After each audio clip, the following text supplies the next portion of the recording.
বীর চট্টলা টিভি। আসসালামু আলাইকুম। বীর চট্টলা টিভি থেকে আমন্ত্রণ জানাচ্ছি আমি তানিশা সুলতানা আফিফা। কমলনগর উপজেলার ৪ নং চর মার্টিন ইউনিয়ন বিএনপির অঙ্গ ও সহযোগী সংগঠনের উদ্যোগে ইফতার ও দোয়া মাহফিলের আয়োজন করা হয়। এতে প্রধান অতিথি হিসেবে উপস্থিত ছিলেন আওয়ামী দুঃশাসনের সময় গণতন্ত্র পুনরুদ্ধারের রাজপথের নির্যাতিত রামগতি ও কমলনগর উপজেলার সাবেক সংসদ সদস্য, বাংলাদেশ জাতীয়তাবাদী দল বিএনপির কেন্দ্রীয় কমিটির সহ শিল্প ও বাণিজ্য বিষয়ক সম্পাদক এবং সাবেক মৎস্য ও প্রাণী সম্পদ মন্ত্রণালয়ের স্থায়ী কমিটির চেয়ারম্যান জনাব এবিএম আশরাফ উদ্দিন নিজান।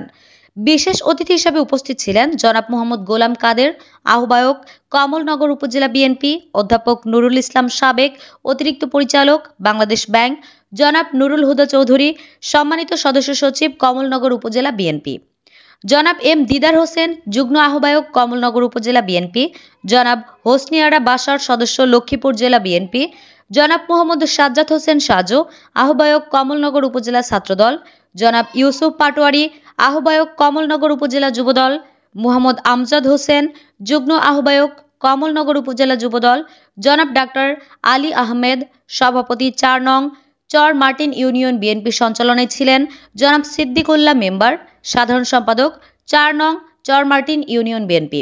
এ সময় আরও উপস্থিত ছিলেন কমলনগর উপজেলা যুবদল, ছাত্রদল, স্বেচ্ছাসেবক দল, মহিলা দল এবং অঙ্গ ও সহযোগী সংগঠনের সকল নেতৃবৃন্দ।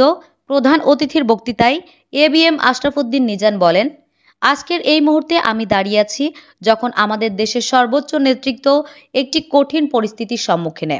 কারণ আওয়ামী লীগ যখন দেশ শাসন করেছেন তখন তারা নিজেদের স্বার্থে দেশ শাসন করেছেন, কিন্তু দেশের সাধারণ জনগণের কি অবস্থা তারা তা কখনোই চিন্তা করেনি। আওয়ামী লীগ দেশকে ধ্বংস করে পালিয়ে গেছে। তাই এদেশের জনগণের কথা চিন্তা করে দেশকে নতুন করে গঠন করতে হবে, আর এজন্যই প্রয়োজন জনগণের নির্বাচিত সরকার। তাই বর্তমান সরকারের কাছে জোর দাবি জানাচ্ছি, যত দ্রুত সম্ভব নির্বাচন দিন। আমাদের আজকের কথা বলার কারণে যদি কেউ মনে করেন যে আমরা সরকার বিরোধী, তবে তারা ভুল ভাবছেন। আমরা শুধু দেশের জনগণের স্বার্থে কথা বলছি। আমাদের আরো খবর পেতে চোখ রাখুন বীর চট্টলা টিভিতে। ফেসবুকে ফলো, ইউটিউবে সাবস্ক্রাইব করুন। সেটা হলো যে একটা মানুষ যদি উপকার করতে চায়, তার পরিবারের উপকার করতে চায়, আপনার পরিবারের আপনি গার্ডিয়ান, আপনি যদি ডিজাস্টার হালিফুল্লাহ, আপনি যদি নীতিহীন হন, আপনি যদি মদের বোতল গলে বাড়ি যান, আপনার ফোলা কেমনি ভালো হইব? হালিফুল্লাহ বলতেছি, আমি যদি ঘুষ খাই আমার ফোলা কেমনে ভালো হবে? আমি ঘুষও খাই আবার মাতবরিও করি, বড় গাড়িতে আমি চড়ি, পুলিশ আমাকে আবার প্রটোকল করে।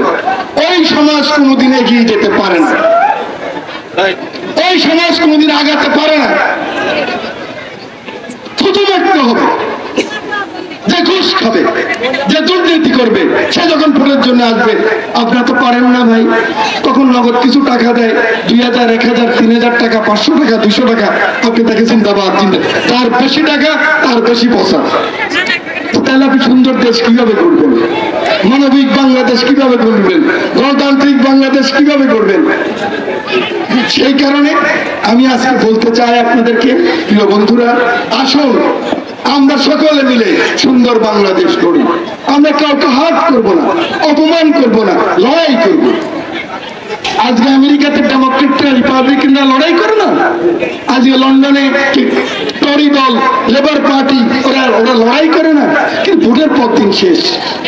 আর আপনার পাশের রাষ্ট্র ভারত, শেখ হাসিনা পৌঁছার আগে, শেখ হাসিনা দিল্লি যেতে পারে না কিন্তু কয়েকদিন, ওই যে ওইখানের দিল্লির কাছাকাছি একটা সামরিক একটা ক্যাম্পে ওনাকে রেখেছিলেন।